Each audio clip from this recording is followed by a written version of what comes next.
안녕하세요, 더월드입니다. 일단 파이 네트워크 소식 전해드리기 전에 이 스텔라의 프로토콜 버전 20의 업데이트가 성공적으로 진행되었다는 소식 먼저 전해드리도록 하겠습니다. 스텔라는 기존의 프로토콜 19 버전에서 20 버전으로 전환을 위한 검증자들의 투표가 지난 1월 30일로 예정이 되었었으나 작은 버그가 발생이 되었었고요. 그래서 이것을 수정을 하고 진행을 다시 하기로 변경이 되었습니다. 그리고 한국 시간으로 2월 21일 새벽 2시쯤에 검증자들의 투표가 다시 진행이 되었고 현재는 큰 문제 없이 다수가 버전 20으로의 전환에 동의를 함으로써 스텔라의 메인넷은 버전 20으로 업그레이드가 되었습니다. 그래서 스텔라의 버전 20에는 여러가지 새로운 기능들이 도입이 될 것인데요. 그중 가장 중요한 기능이 바로 이 소로반이라고 불리우는 강력한 스마트 컨트랙트 기능이 되겠고요. 또 계정 추상화 같은 추가적인 기능들도 포함이 되겠습니다. 스텔라의 소로반 스마트 컨트랙트 같은 경우에는 약 150개가 넘는 여러 프로젝트들이 이 스텔라의 테스트넷에서 여러 개발과 테스팅을 진행 중이었는데 현재는 스텔라 메인넷으로 조금씩 전환을 할 것으로 보여집니다. 현재 스텔라가 버전 20 업그레이드에 성공을 하였지만 이것도 점차적인 단계를 밟아가야 되는데요. 투표로 인한 프로토콜 20 업그레이드 이후로는 첫 번째 단계로 안정성 단계 테스팅을 진행을 할 것이고요. 그 다음 단계로 앱들을 배포하기 시작을 하고 모니터링을 하는 단계가 있을 겁니다. 그리고 이것이 끝이 나면 누구나 이 스마트 컨트랙트에 접근을 해서 앱을 배포할 수 있는 단계를 진행할 것으로 보여집니다. 스텔라의 장점이라고 한다면 이미 빠른 거래 처리 속도를 가지고 있고 매우 낮은 수수료 정책을 가지고 있기 때문에 블록체인 중 가장 많은 거래량을 오랜 기간 안정적으로 처리를 해왔던 블록체인 중 하나라고 보시면 되겠고요. 또 하나는 머니그램과 성공적인 파트너십을 만들어가면서 법정화폐와 크립토 이필드 세계관의 벽을 허무는 데도 성공을 하였습니다. 그래서 이번 스마트 컨트랙트가 도입이 되고 디파이 시장이 스텔라 위에서 구축이 되면 기존의 디파이 시장에서 보지 못했던 더 혁신적인 개발 상황들을 이 스텔라에서 확인할 수 있지 않을까 기대를 해볼 수 있겠습니다. 예를 들어 굳이 USDC나 비트코인 또는 스텔라 루멘과 같은 암호화폐가 없더라도 우리가 보유하고 있는 이 원화, 페소, 엔화와 같은 법정화폐로 바로 디파이 시장에 접근을 할 수 있는 그런 연결고리를 이번 스텔라의 이 소로반 스마트 컨트랙트가 보여주지 않을까 기대를 해볼 수 있겠고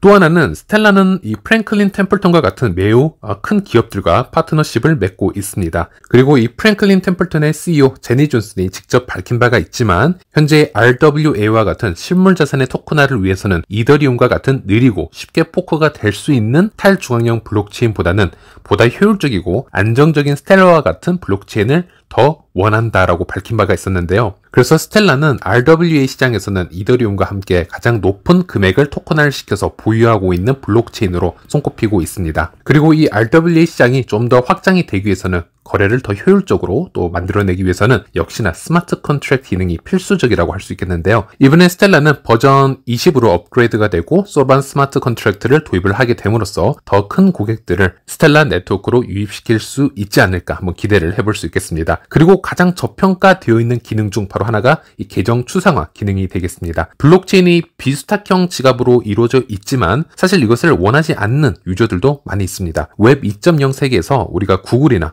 페이스북에서 회원가입을 하고 로그인을 해오고 비밀번호를 수시로 변경을 해왔듯이 그런 사용자들은 웹 3.0 세계에서도 흡사한 경험을 추구하는 경우가 생길 수 있습니다. 계정 추상화는 그런 부분을 일정 해결을 해줌으로써 좀 더 다양한 유저 계층을 포용하려고 하고 있고요. 또 이런 기술을 사용하게 되면 구독 서비스라든지 더 다양한 방법의 스마트 컨트랙트 사용이라든지 기존의 비수탁형 지갑에서 해결을 할 수 없었던 딜레마가 해결이 될 수도 있습니다. 이것은 현재 이더리움 측에서도 계속 개발을 진행 중인데 스텔라 네트워크에서도 이번 프로토콜 버전 20에서 이런 기능이 사용 가능해질 것으로 보입니다. 그리고 스텔라의 프로토콜 업그레이드는 파이 네트워크의 프로토콜 업그레이드와도 연결을 지어볼 수 있겠습니다. 현재 파이는 메인넷 버전이 18 버전이고요. 이 또한 지속적으로 업그레이드가 될 것으로 보여지는데 초기 단계에는 파이는 스텔라의 프로토콜을 따라가면서 스텔라의 장점들을 대부분 흡수할 것으로 보여집니다. 당연히 스텔라의 스마트 컨트랙트나 계정 추상화 기술들을 도입을 할 것으로 예상이 되고요. 그래서 스텔라 관련 뉴스는 주기적으로 저도 한번 체크를 해보고 업데이트 사항이 있다면 여기에 대해서도 다시 한번 말씀을 드리도록 하겠습니다. 네, 그리고 파이 마이그레이션이 다시 시작이 되었습니다. 오늘은 약 3,400개의 지갑들이 지금 마이그레이션에 성공을 하였고 총 424만 개 이상의 파이 지갑이 마이그레이션에 성공을 한 것을 확인할 수 있습니다. 최근 들어서 이 데이터를 보면요, 마이그레이션의 양이 상당히 만족스럽지 못한 모습을 보여주고 있기 때문에 파이오니어들 입장에서는 상당히 불만이 쌓일 수밖에 없는 그런 상황이라고 할 수 있겠습니다. 그나마 코어 팀 측에서 여러 업데이트를 진행 중인 것으로 지금 확인이 되고 있는데요. 현재 파이 노드의 새로운 버전이 소수 인원들로 인해서 테스팅 중이거나 파이 브라우저와 지갑을 업데이트하고 있는 부분, 그리고 현재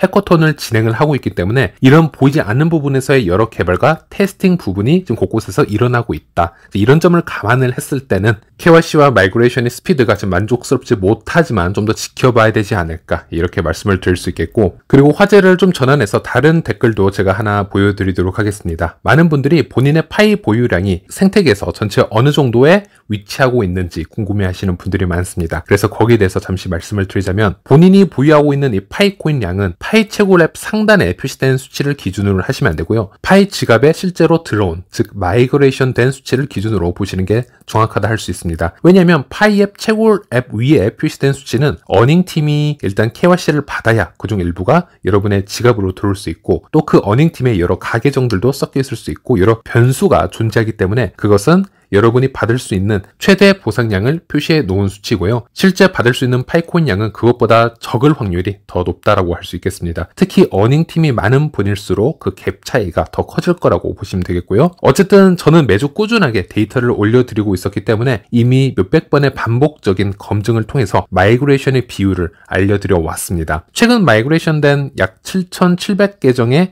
이 지갑 데이터를 통해서 마이그레이션 된 파이코인의 양을 분석을 해드렸었고, 이 데이터는 X 등을 통해서 꾸준하게 제가 공유를 해드렸는데, 예를 들어서 100번 정도 공유를 해드렸다면 이미 서로 각기 다른 77만 개의 파이 지갑을 표본으로 제가 말씀을 드린 것이기에 충분히 신빙성이 있다라고 보시면 되겠습니다. 기본적으로 2000 파이 미만으로 마이그레이션이 되는 지갑의 비율이 전체 90%가 넘는다, 이렇게 보시면 되겠습니다. 여러분들이 보통 카페나 카카오톡 단톡방에서 많이 활동을 하고 있으시고 정보를 공유 받으시기 때문에 너도 나도 5000개 마이그레이션을 받았다, 나도 10,000개 이상의 마이그레이션을 받았다, 이렇게 정보를 나누시는 경우가 많지만 사실 대다수가 이 정도 범위에 있는 분들이 정보를 공유하시는 거라고 보시면 되겠습니다. 사실 많은 파이오니어 분들이 파일을 채굴을 하고 있지만 어떤 커뮤니티 사이트에 방문을 하거나 카톡방을 이용을 하지는 않습니다. 수치적으로 보더라도 국내 많은 분들이 파이코인 앱을 다운받고 채굴한 경험이 있으시겠지만, 아무리 큰 커뮤니티 방이라고 하더라도 결국 회원 수는 몇만 명 정도라고 보시면 되겠고, 활동하는 분들의 수치를 보면은 몇백에서 몇천 명 정도의 방이기 때문에 주변 사람들의 공유된 데이터 몇 건으로 본인의 보유량을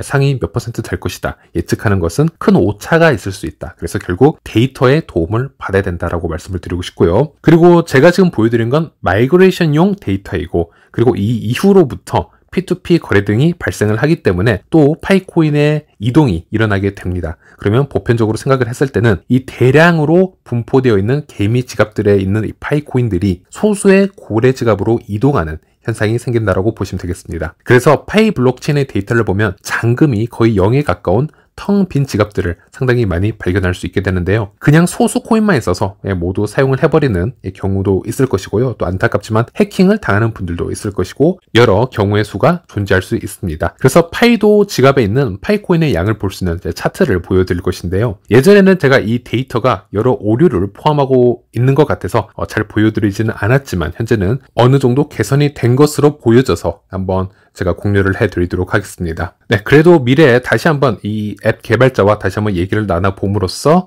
이 차트의 신빙성에 대해서는 다시 한번 공유를 해드리겠고요. 한번 이 차트를 보시면 10개 미만의 파일을 보유한 이 지갑의 수량이 전체의 약 75%라고 나와 있습니다. 무려 320만 개의 파이 지갑이 10파이 미만의 파이코인을 보유하고 있다, 지금 이런 얘기를 하고 있는데요.